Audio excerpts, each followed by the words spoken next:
yesterday you did the ATM with Ruth with that wonderful descriptive title called "Skewering the Spine Through the Chest."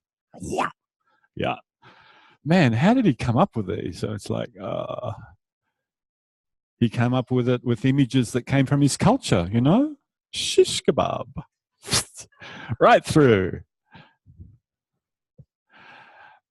So before we do the ATM, we're going to set up a reference experience, something that you can come back to see if things have changed, okay? But this reference experience will involve two people. So if you could please find a partner, and then we'll continue from there.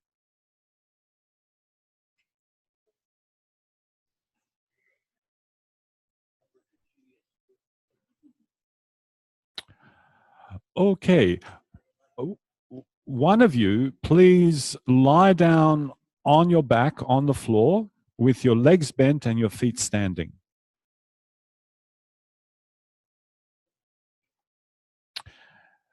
The other person, could you go and sit facing the top of your partner's head?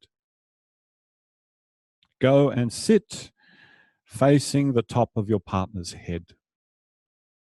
So your perspective is now from their head down through to their feet. So that's a very particular perspective. And now, person on the floor, could you do that skewering of the spine movement a few times? And of course, you are now being observed.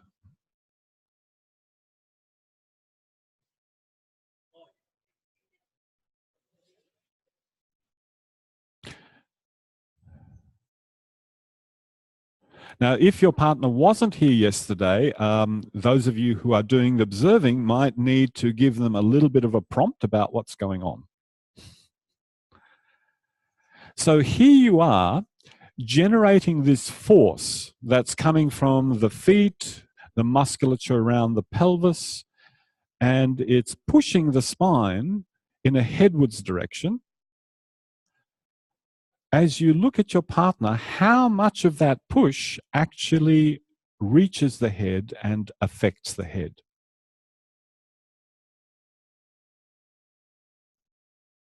And of course, your partner might be pushing with various degrees of force or at various speeds of oscillation. That's going to have an effect. But see, what is the effect on your partner's head as they produce this pushing force through their trunk, through their spine?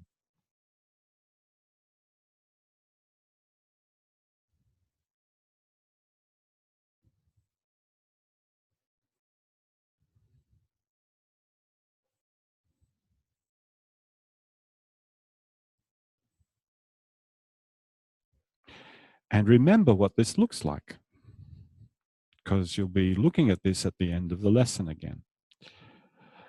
A person on the floor, please pause a moment. And could you kindly lift up your head so that your partner could slip their hands underneath and carry your head in their hands? Both hands.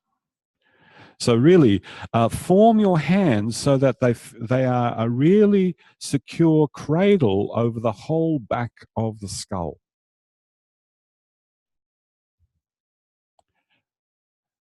Now, ask yourself, before your partner even moves, ask yourself, are you ready to receive their motion? Or have you positioned yourself in such a solid way that you will be the obstacle? Yeah. And then once you've got that answer to that question, tell your partner to start and feel what happens with their head as they skewer their spine through their chest. Shish kebab. What kind of marinade?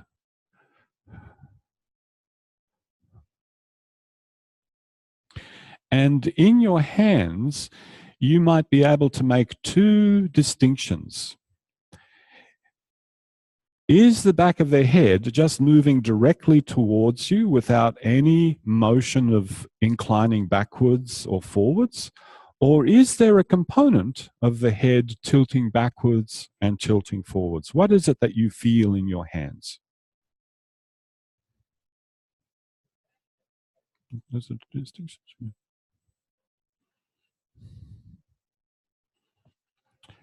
Neither one of those is correct. Just notice what it is that you experience. And remember what you experience, because we'll be coming back to this at the end of the Awareness Through Movement lesson.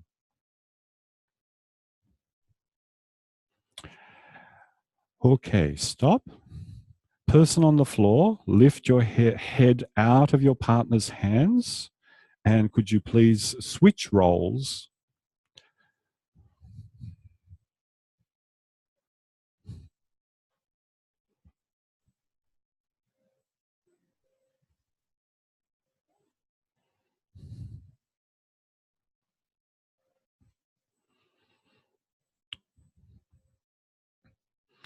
Now, once the person on the floor has settled down, with their legs bent, their feet standing, watch your partner as they produce those movements of skewering the spine through the chest.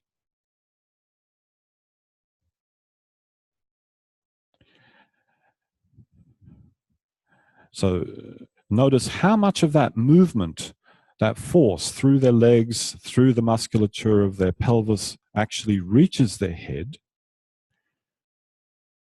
And there are various kinds of distinctions you can visually discern.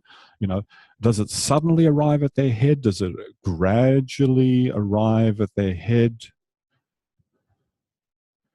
Are they trying to push their spine through the top of their skull? Hopefully not. Brains are pretty messy. Don't want to clean that up. Sorry.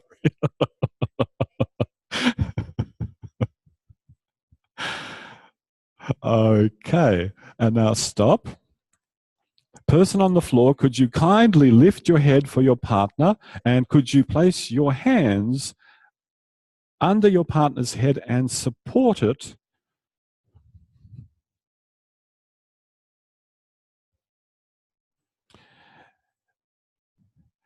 And before you ask your partner to start moving, ask yourself, are you in a position where you can receive and respond to their motion, or will you be a source of blockage for them?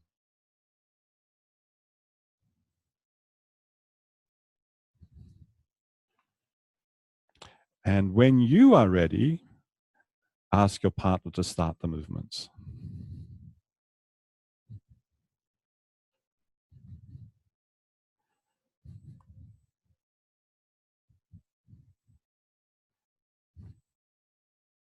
And you'll experience how far you get moved through the movements of your partner's head being pushed by their spine.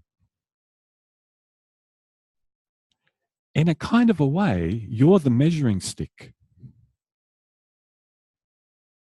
If you're well calibrated in your own organization, however much they move, you feel.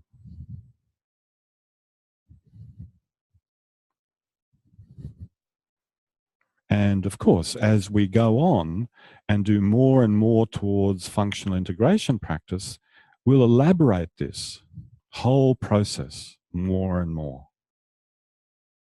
Now, notice, what does your partner's head do? Does it just move towards you and away from you, or does it also incline a little bit so that the chin goes away from the chest and towards the chest? And you don't have to just rely on your hands. You still can see what's happening.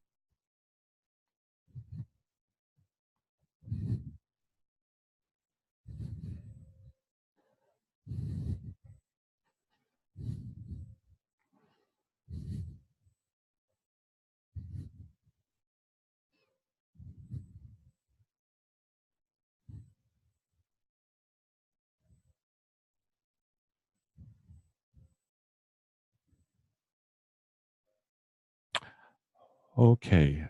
Person on the floor, stop, lift your head out of your partner's hands, and lucky you, you can stay lying on the floor. And could you all please lie on the floor on your backs?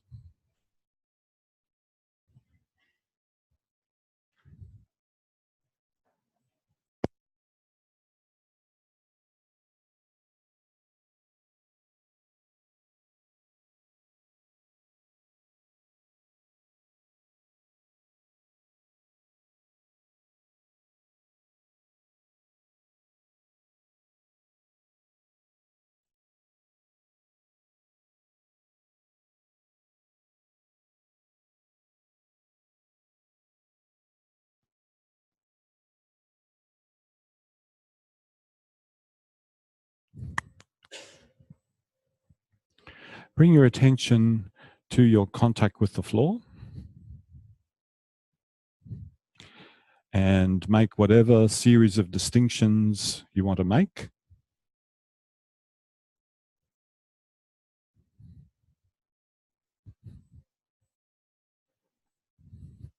If you want, with your legs long like they are, you could do a few little skewering of the spine movements and make some distinctions around that too. So you could use your heels to rock yourself.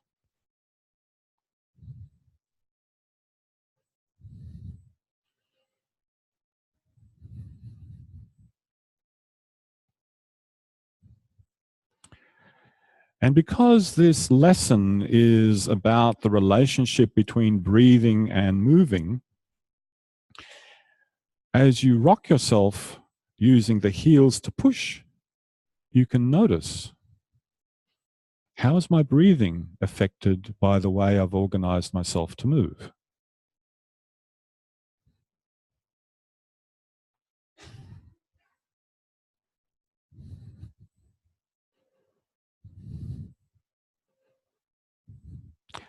And then stop and simply pay attention to your breathing.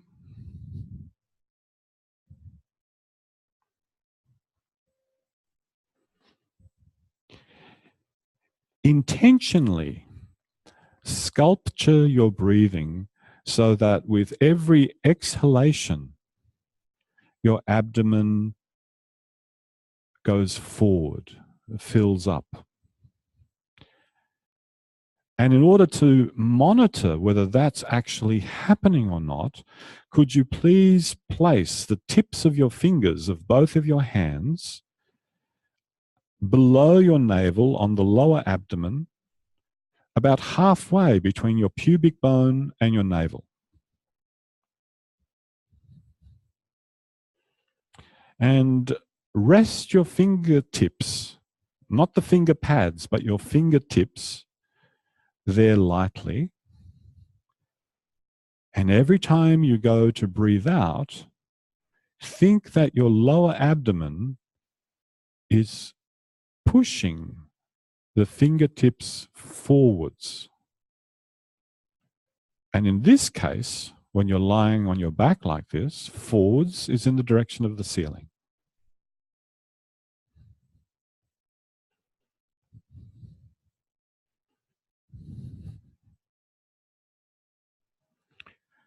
As you continue to breathe in this way, see if it's possible to empty yourself of all unnecessary contractions. That's a very strange way of talking, to empty yourself of contractions.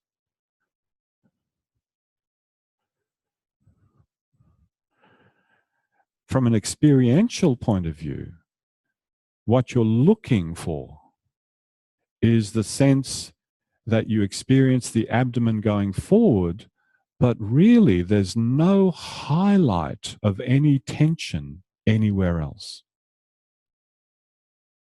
That's the kind of emptiness you're looking for, a kind of nothingness. There's nothing else going on apart from my breathing and my abdomen going forward on the out-breath. That means contractions in the thorax between the ribs, they're slowly, slowly, slowly disappearing. You're not attempting to contract the rib cage to push out the abdomen. You're just simply finding a coordination of the thorax and the abdomen, where the abdomen pushes forward on every exhale. And the push of the abdomen is not firm, it's not sudden, it's just a recognizable movement forward. So let's have that as an agreement, that it's a recognizable movement of the abdomen forward, and it's got nothing to do with how big, how fast, just simply recognizable.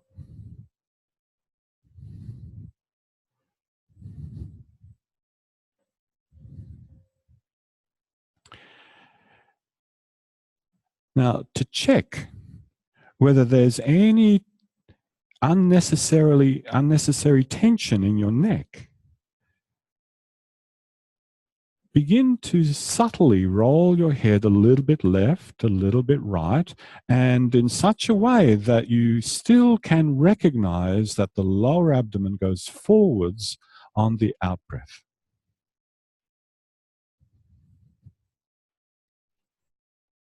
So now you're starting to do a little inventory. Where are these unnecessary tensions that lie hidden until I go to move myself?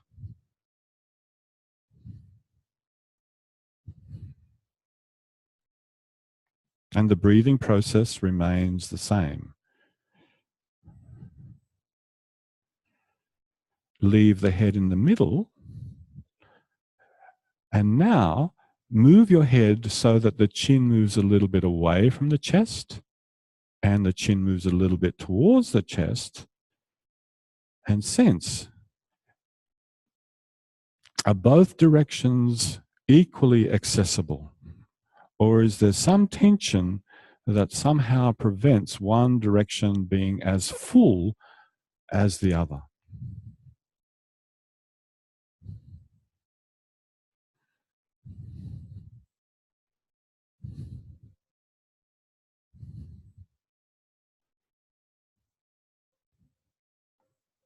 And in the process of noticing, does something change? So with every inhalation, the lower abdomen, you recognize that it goes forward.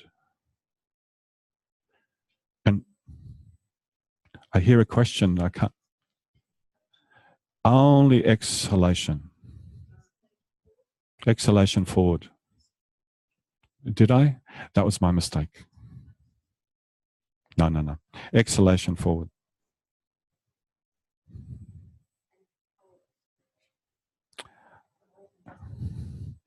That's a tendency. As you start to exhale, the lower abdomen starts to fill. How much it fills, it's up to you. But the abdomen going forward, look for an absence of tension. It's just that there shouldn't be tension anywhere. This is one of the main ideas in this whole lesson, this idea of creating a state of muscular tonus through the body that supports the position you're in, and that's all. Which is a very long process for some people to get. It's not necessarily a one lesson thing. And when you check out if there's any tension in the jaw and the tongue, open the jaw a little bit, close the jaw a little bit, protrude the tongue a little bit, draw it in a little bit.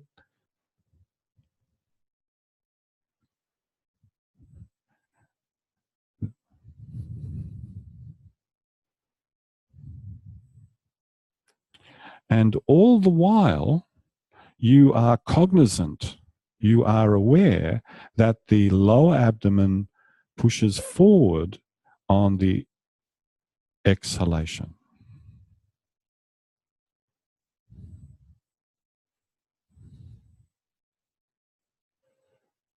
Leave the jaw and the tongue. Roll the right leg a little bit, inwards, outwards.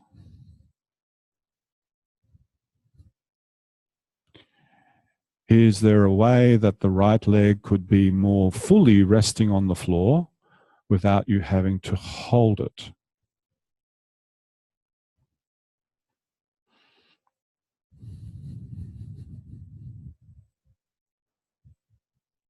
And now the left leg, roll the left leg a little bit in, a little bit out.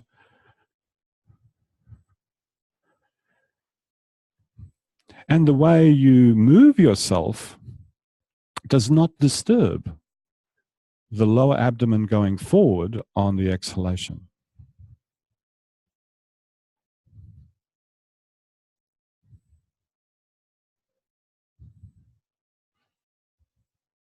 That's enough. Is it enough? I should ask you, is it enough?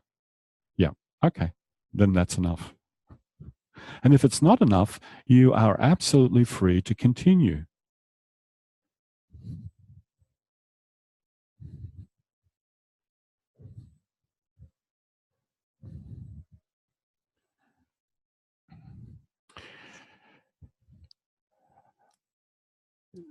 Keep paying attention to your lower abdomen as you come up to standing.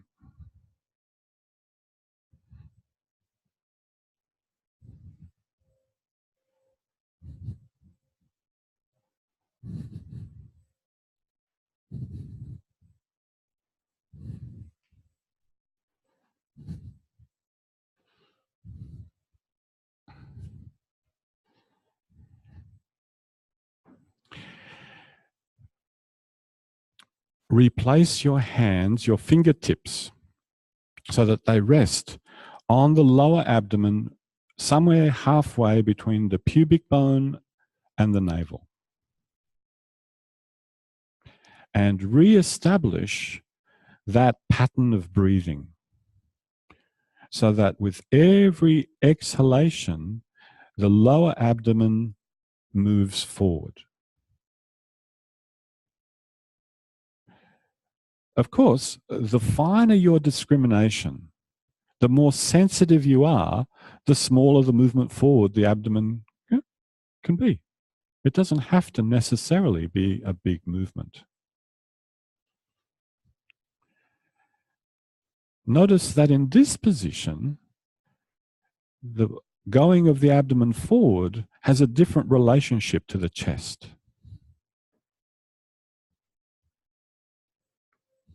Which might produce a different sensation in your whole self as the abdomen goes forward and then falls back.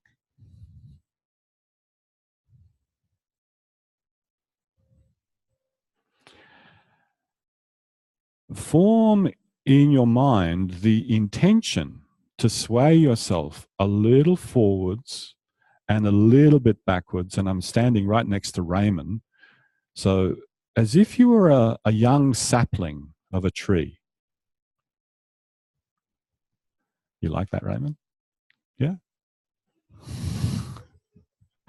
I wish I'd invented it. It's actually in the lesson, but never mind. Yeah. I just happen to be standing next to you. Yeah.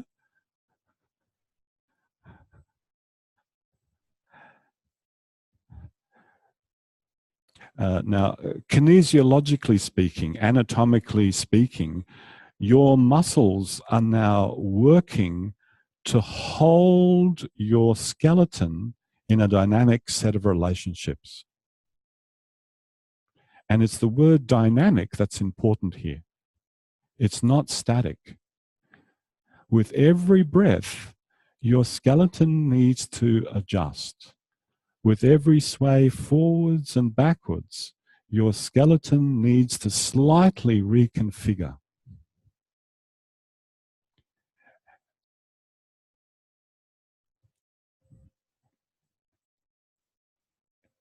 If your muscles are holding on too firmly, then of course the skeleton is inhibited from doing that. So that as you continue what you're doing here, look, is there some place that there's tension that is not necessary? How can you create more of a sense of evenness of tension and equality of tonus throughout your whole self, that nothing stands out? What Feldenkrais calls this feeling of emptiness.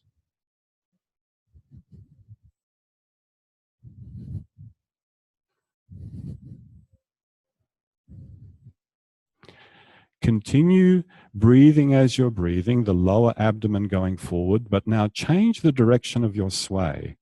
Sway a little bit side, pass through the middle, other side, pass through the middle.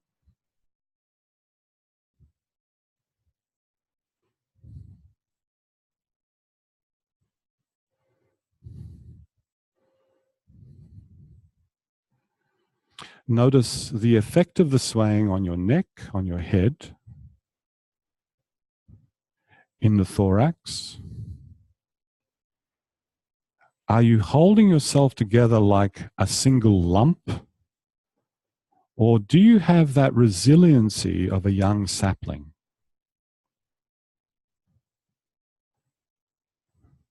You know, those old gnarled trees that are drained of their sap. There's not much resilience in them.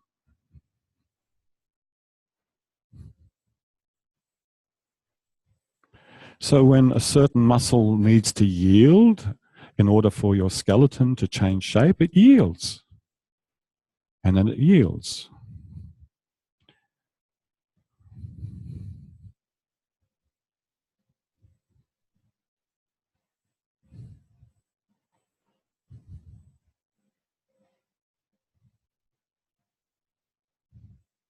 Bring yourself to the middle. Let your hands down and just stand simply for a little while. If you want, you can walk a little bit around on the spot, but not much.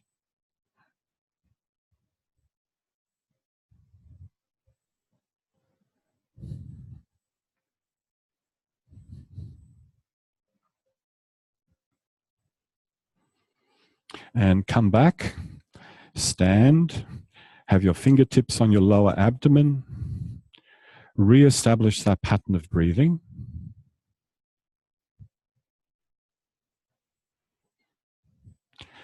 And slowly, intentionally, sway your whole self as if you were one sapling over to the right until you feel the left heel just starting to lift from the floor, and then come back.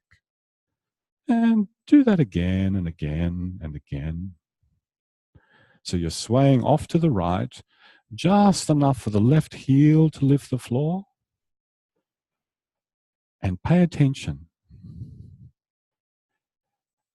Is there some place in yourself that you're recognizing that you're pushing yourself to get there? And that pushing is sensed through a contracture, some contracture of yourself. Could you let go of that ambition?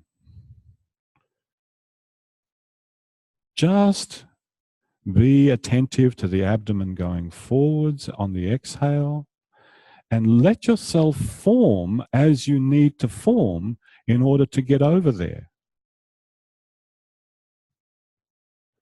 That's also a sense of being empty. In other words, not having an idea of how to achieve what you are wanting to achieve. That the pathway is empty, untrodden, and you're finding it with every repetition.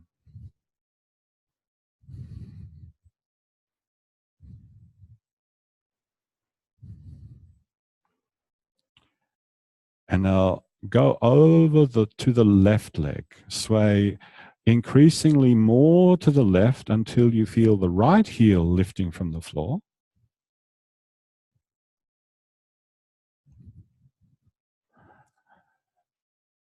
And relieve yourself of all ambition to get there. Yeah, unburden yourself from that ambition. Have the attitude of, well, however I get there, and the next time it might be different, and that's fine. So long as you know that the abdomen is going forwards on every exhalation. That's the constant.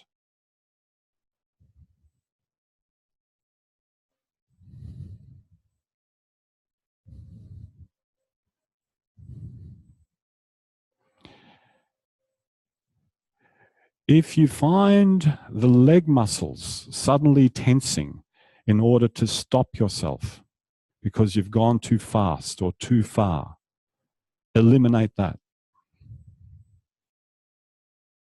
Gradually do less and less, but still holding your intent to go to the left until the heel lifts. But how should I say this? Let your own somatic intelligence lead the way, not this thing between your ears. Or should I say at the front of your skull where the frontal lobes are. So can you approach this with not a formula in mind, not a predestined path in mind, but just letting the quality of the breathing be as it is, the tonus getting more and more distributed through your body so that there is no sense of any tension standing out anywhere. And if it does, notice it.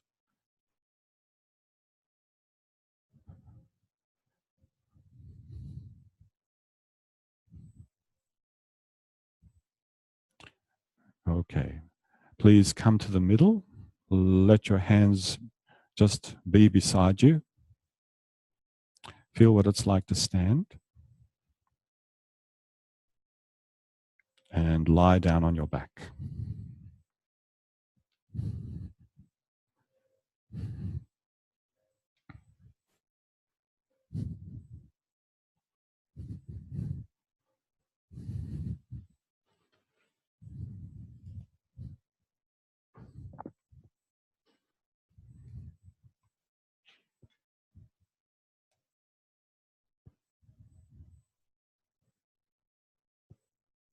And because you did your own scan at the beginning, you can now be in a position to notice what's changed.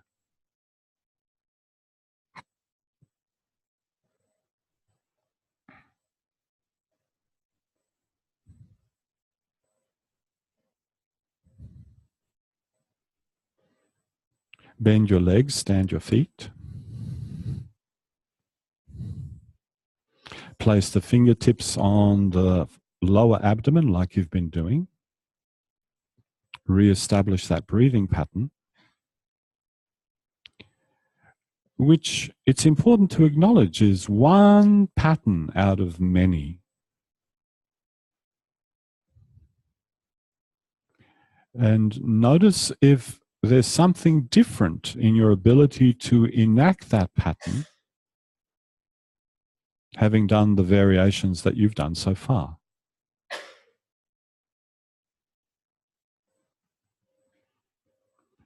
Do the ribs and the rib cage participate more willingly in this without any excess contraction at the front or at the sides?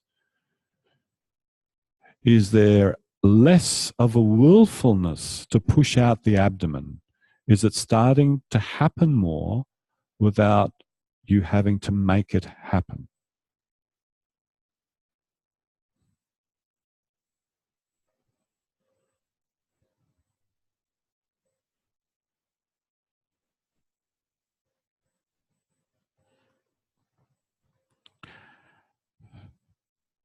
Please come up to standing on your knees.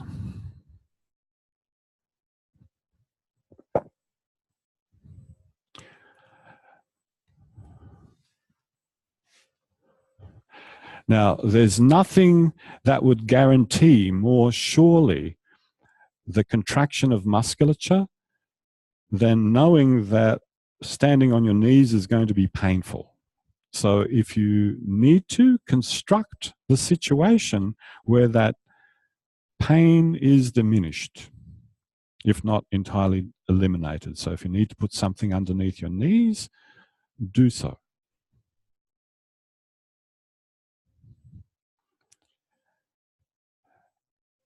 Place your hands on your lower abdomen again, the fingertips resting there. And they've been your constant monitor. It's through the sensitivity of your hands that you've been detecting, oh, abdomen going forward, abdomen going forward, abdomen going forward. If you no longer need your hands there, you can take them away.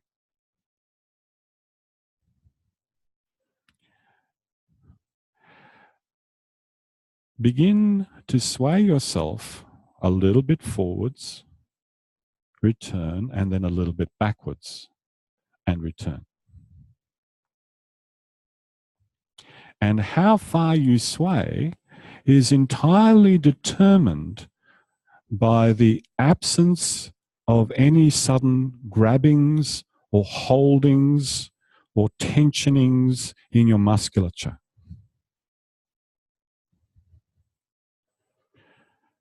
Your musculature is adjusting,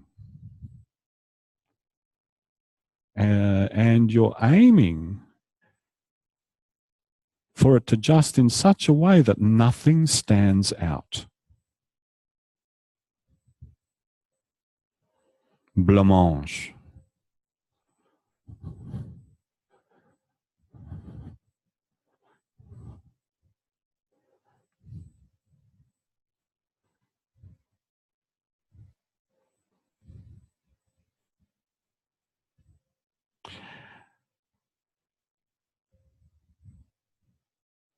Please tuck your toes under so that the pads of your toes are on the floor, and continue. And notice, does that make a difference?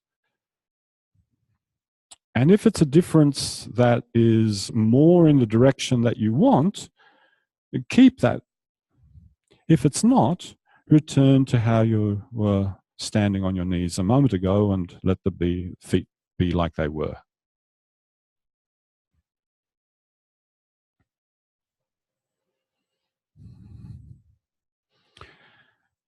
Bring yourself to an uprightness, and now sway yourself to the right, feeling how you begin to stand more and more and more over the right knee, and then return to the middle, and then take yourself over to the left and feel how you stand more and more and more on the left knee. Be vigilant.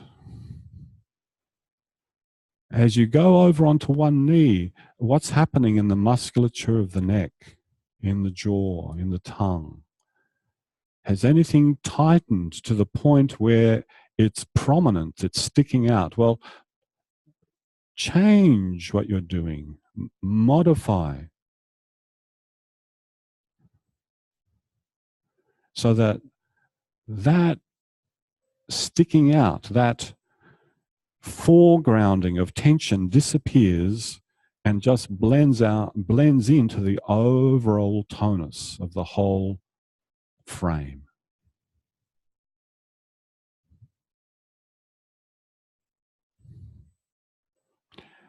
Are you sure that the abdomen is still going forwards on the exhale?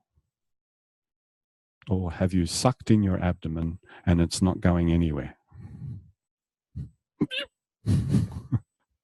Could be. We're tricky little critters, or big critters.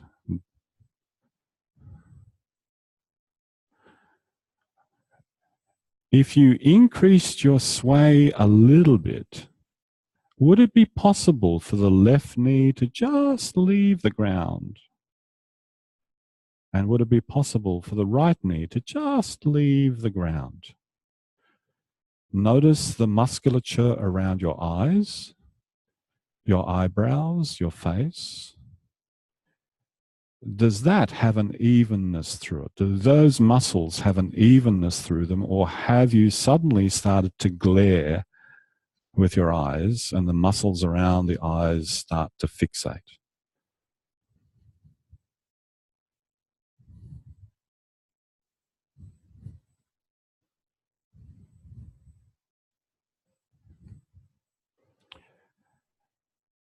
Maybe even contemplate the possibility of the whole left knee and foot coming from the ground, and then the whole right knee and foot coming from the ground. I said contemplate. I didn't say do. Doobie doobie. No, no. Yeah, some people's contemplation volume control needs a little bit of adjusting. However, let me take that back. Let me reverse engineer that. If that is your way of monitoring yourself, by making a big movement first and then paring back and then paring back and then paring back, if that is a deliberate strategy, then use it. Oop, tactic. Tactic.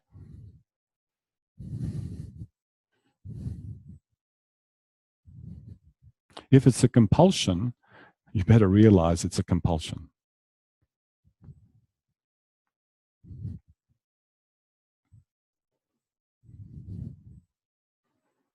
If you've had enough, please lie on your back and rest.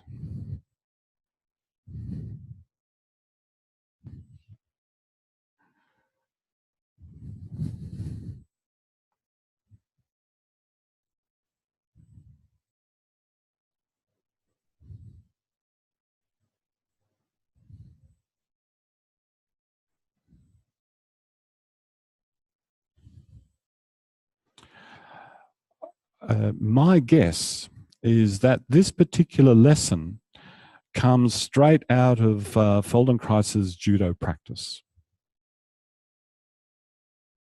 Not the way it's structured, the way you're doing it now, but the idea of it comes out of judo practice, in which two practitioners are holding each other's arms and they're swaying.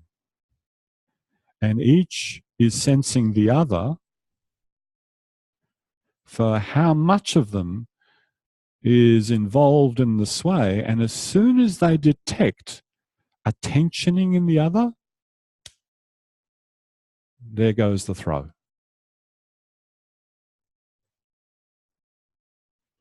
And there's a lovely video clip of Mia Siegel talking about this, which we'll put up on put a link up on the knowledge base. So there's kind of, it's not a neutral, but there's kind of like an emptiness, a nothingness that each practitioner is trying to generate, so that the other person never gets a sense of an opening, because there's nowhere to enter. They know when to enter when the other person tenses up. That's the opening.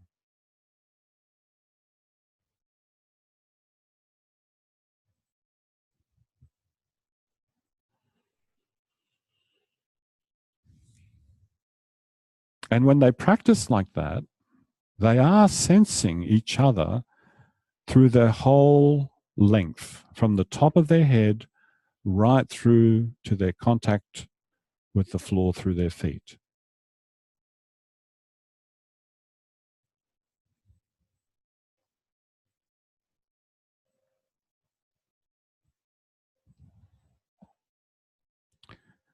So yeah, if it wasn't for Japanese culture, you wouldn't be doing this lesson.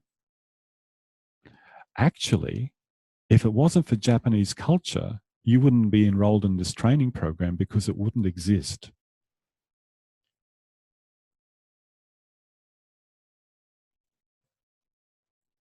So you can see culture and cultural experiences are no small thing. The direction of an entire life and the formation of ideas and methods are grounded in culture. And it's the geniuses that step outside of that and use it in a new context.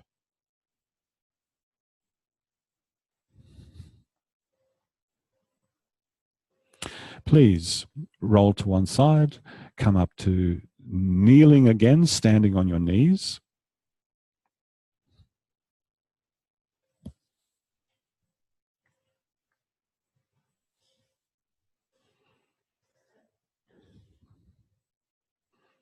Okay. Place your right foot standing on the floor in front of you and remain standing on your left knee.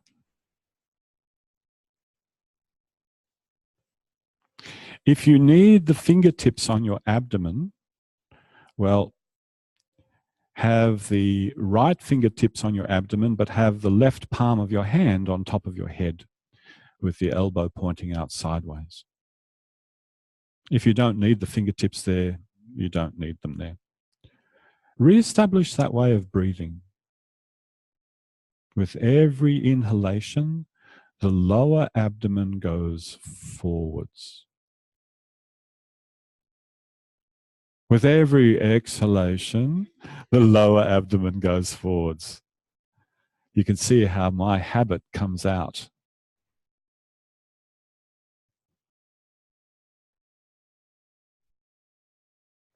And once you've established that for yourself, tilt your head to the left so that your elbow gets closer to the floor on the left and return. Now, in case you haven't noticed, this is a very precarious position. And how long you can tolerate it for, be sensible about it. Really. The more sensible you are about it, the more likely you are to stop when you need to and come back to it when you want to.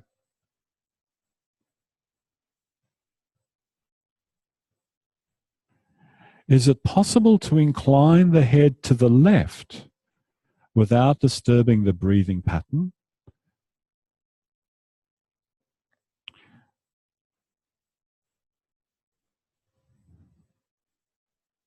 Notice if there's any grabbing, muscular grabbing happening in the neck or somewhere in the lower trunk, in the shoulder blades.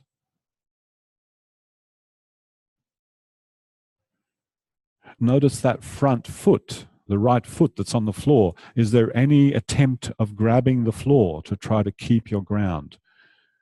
Slowly, through the process of attending to your breathing,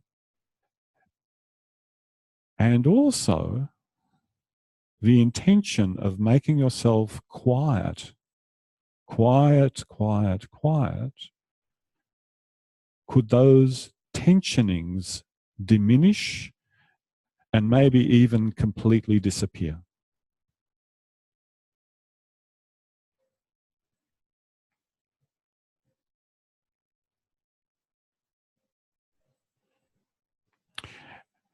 If you've chosen to deliberately not have your hand resting on top of your head, that's fine. From an analysis point of view, the hand on top of the head is extra weight. And that extra weight means just a small tilt of the head really disturbs the whole dynamic balance of the skeleton.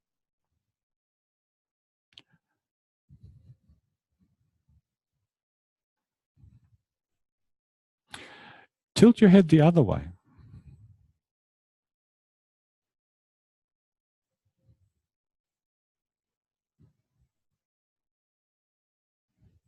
And please do regulate yourself. If you find that tensionings are appearing but not disappearing, it's time to pause for a little while. Come back.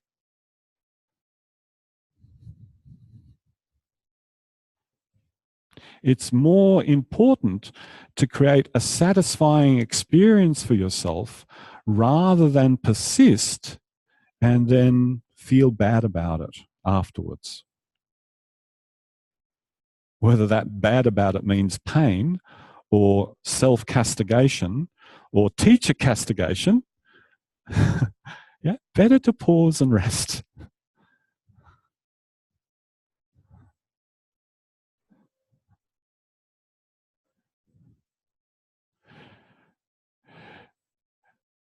And could you now please go exploring,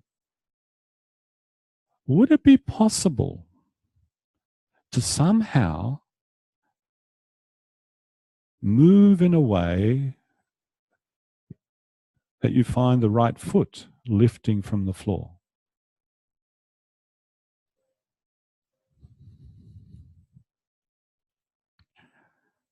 Would it be possible in some fashion to suddenly find, oh, that right foot is no longer in contact with the floor, even if it's just for a moment? And the way of doing that might be totally unknown to you now, totally unknown. You don't know how to do that. So you go looking. And there's two ways that you can approach this looking. You can do it cognitively, plan your strategy and see if it works, or you can listen to the flow of motion in your body and go with the flow.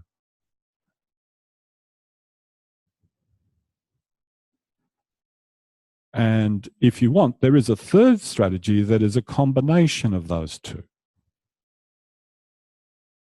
What would happen if you aimed more with feeling what's happening and letting it happen, seeing where it leads? And you're all working beautifully, so there's no danger inherent in that. Yeah, that's the one thing that I'm noticing. You're all just working really beautifully.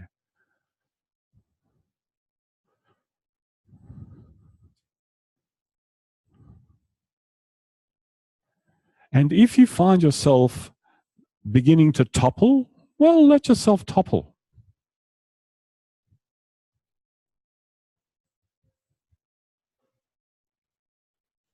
If you've had enough, stop and rest.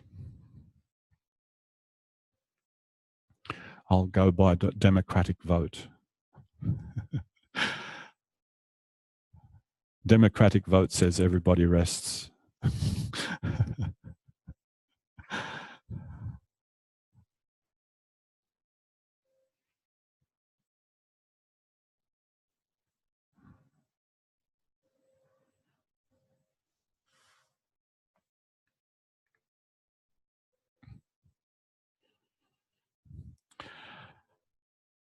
So Moshe Feldenkrais's definition of maturity is strange. It's got nothing to do with how old you are.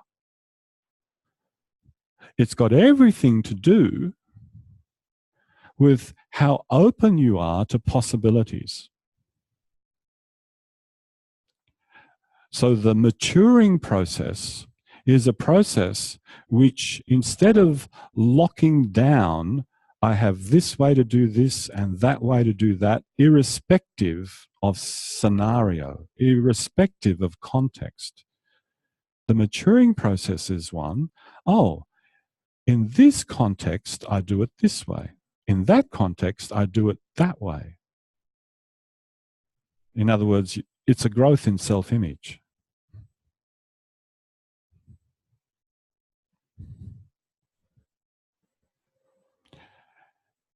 If you are continuously planning what you're about to do, chances are your plannings are based on what you already know. I'll say that again. If you're cognitively planning what you're about to do, the chances are you're about to do that which you already know.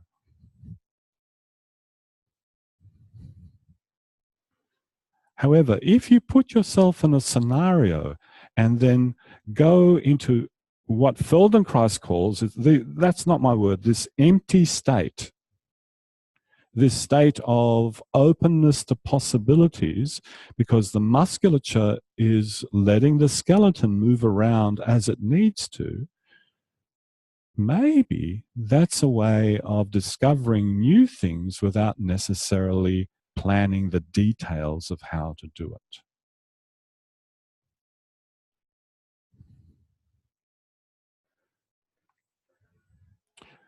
Come up to kneeling again, but this time have the left foot forward, standing.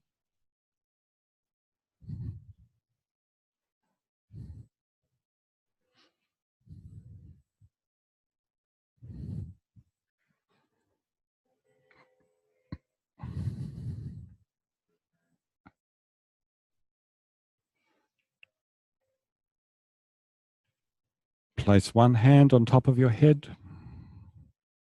Which hand did you choose? Re-establish your breathing. On every exhale, the lower abdomen pushes forward, goes forward. And now start to tilt your head from one side to the other side, intentionally disturbing your balance, because that's what you're doing.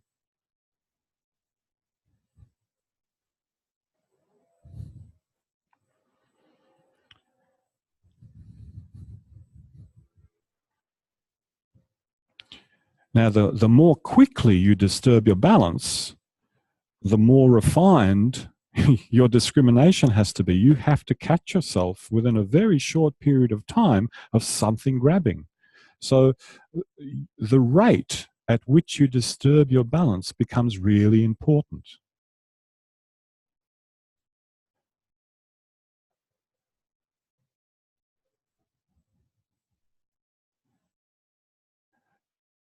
Is it possible to disturb your balance and not create highlights of tension in your body? In your chest, in the muscle of your calf. You'll quickly detect it in the abdomen because that's what you're paying attention to. In your jaw, in the muscles of your neck. No muscle contraction standing out, which means every muscle is working proportionally according to its capacity. Is it possible to move yourself in such a way that you experience your left foot leaving the floor?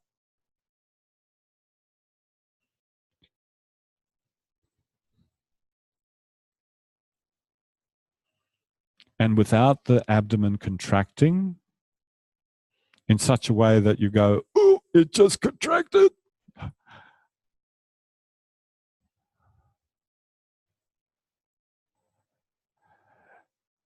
Is it possible to do that without even the musculature changing because of anticipation of falling?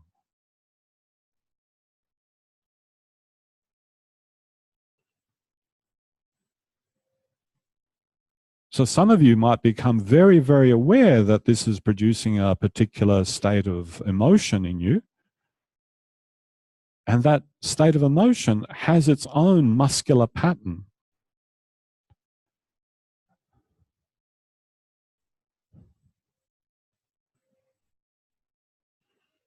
Yay. And the musculature of the sole of the right foot not contracting overly.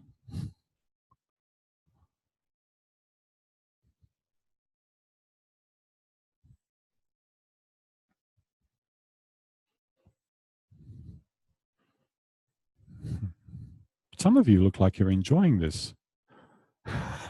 That's nice. Okay, let that be pause.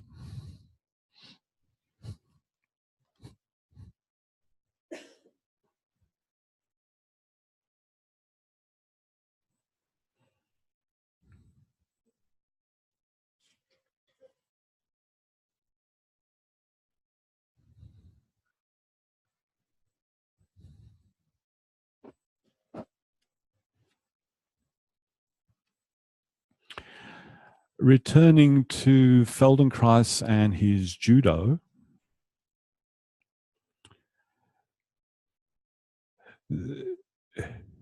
there's an analogy that can be made between there are two judo combatants practicing their art, which in the May segment I told you is the soft way of approaching life. And each combatant is trying to throw the other. And that's happening every moment that they're operating. That means neither of the two can ever be in a state where they're not dynamically responding and changing to what they're feeling. As soon as their responsiveness, as soon as their dynamism changes, you could say that that's, as human beings, animal beings, this is how we are in our environment. Our environment is constantly throwing things at us, bombarding us with stuff, probably less so these days than when we're in a natural environment. But nevertheless, that's the case. How do we respond?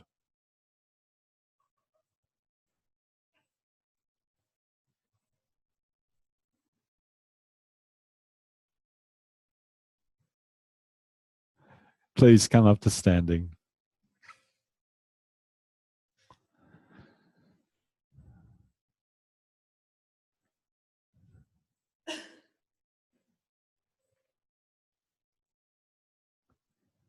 Re-establish your breathing.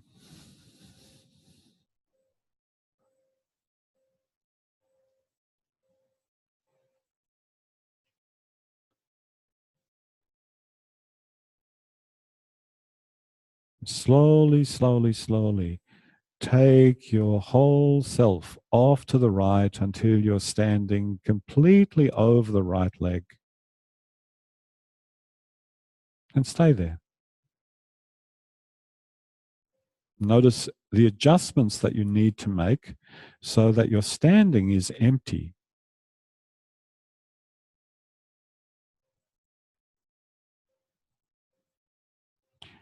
Notice what you're doing with your right arm. Is it tense? Could you just let that right arm hang? Just let it hang.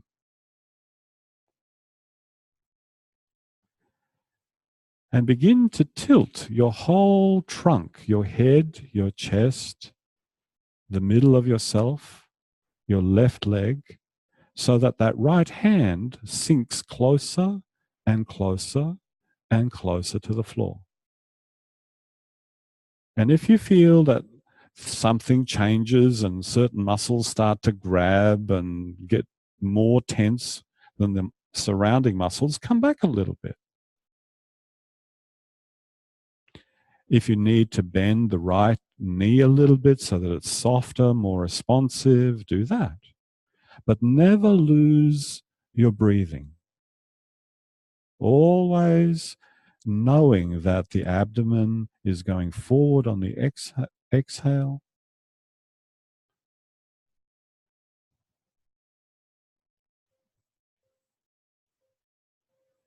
The next time that you sink your hand down towards the floor, ask yourself, would it be possible to touch the floor, but without sacrificing the quality of this empty, even state that you're creating?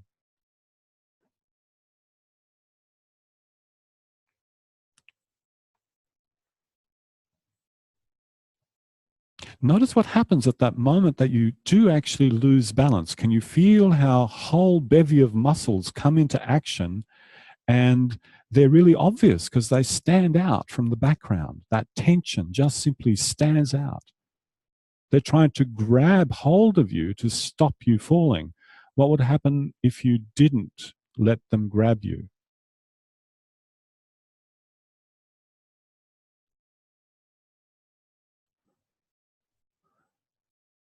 What would happen if on the way down you thought, oh, what's on the ceiling? I'll have a look.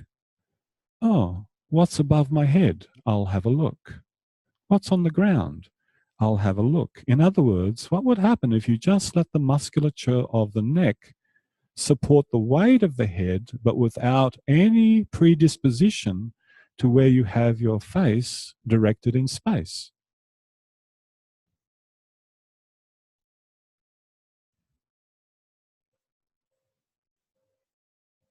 And the best thing that you can do is make an error after an error after an error after an error. And from every error, there's information. Ah, that's what not to do. Oh, that's what not to do. Oh, that's what's not to do. And eventually, you'll find out what to do.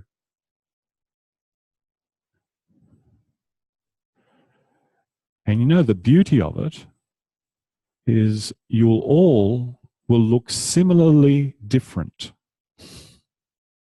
Similar because you all have a human frame, different because you'll all find a slightly different way of coordinating yourself. That is human. Everything else is an android. It's a robot, it's a machine. We're not practicing to be machines, and we're not practicing to be androids.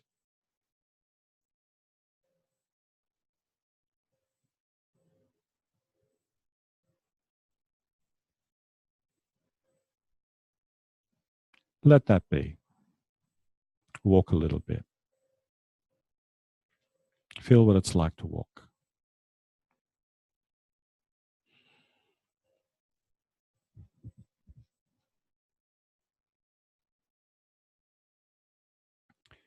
Take a few more steps and stop. Return to the very first activity that you did when you were standing, which was just to simply rock yourself forwards and backwards with that breathing pattern.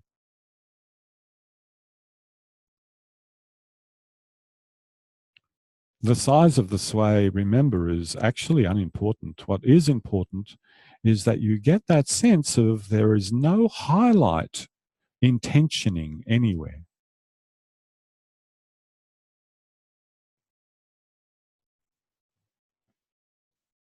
And compared to when you first did this, what's different?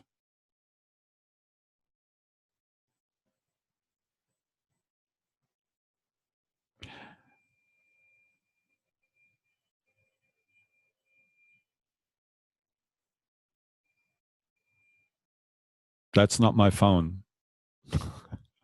All right. Please, could you find your partner again, the person that you were working with at the beginning, and go through that same process that you did and notice is something different in what? In your partner? In you? What's different?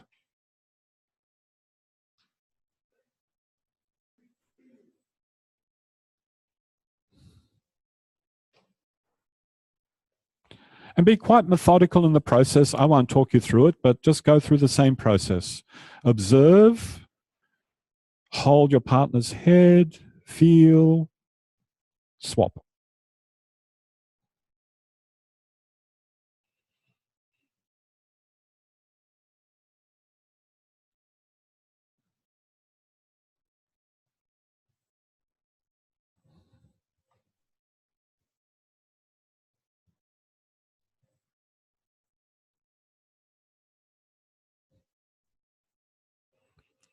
Some of you, when you hold your partner's head eventually, that will be a very different experience, encountering the weight of your partner's head. Some of you, when you go to do that skewering movement, it'll feel quite different to before. Some of you will notice that what you're able to see has a lot more clarity to it. Some of you won't be anxious anymore about, I can't see anything. You'll just observe and things will come to you. So who knows what differences you'll find? You might see in your partner that there is a smoothness of the push there that wasn't there before. Maybe the dynamics are different.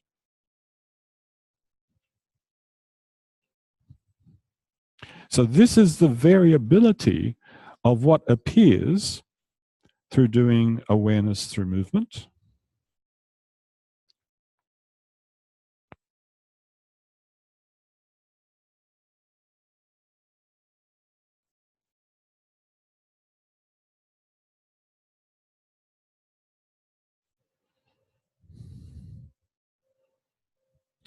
Some of you might notice I no longer have any expectations from my partner about what it should be or could be. And some of you might be doing something completely different. I don't know why, but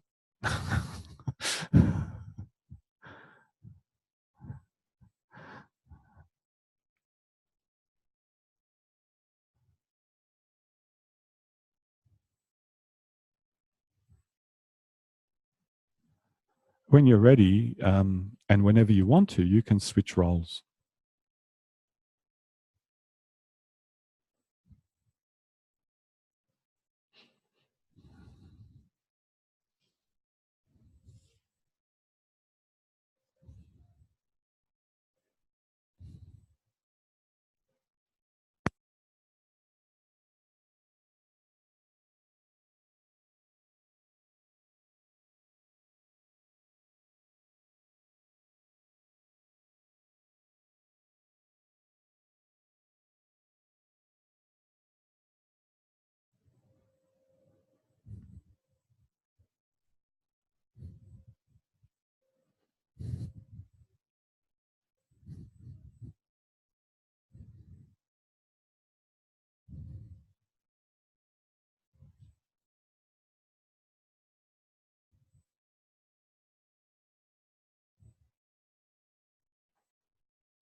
Yeah, swap.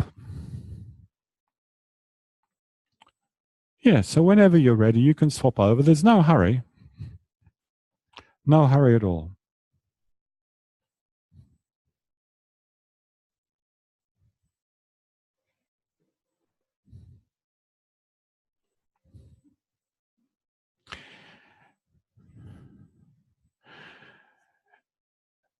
And another difference that might appear is those of you that are holding or supporting your partner's head, you might have chosen a totally different way of configuring yourself to hold their weight.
Okay, you are free to continue.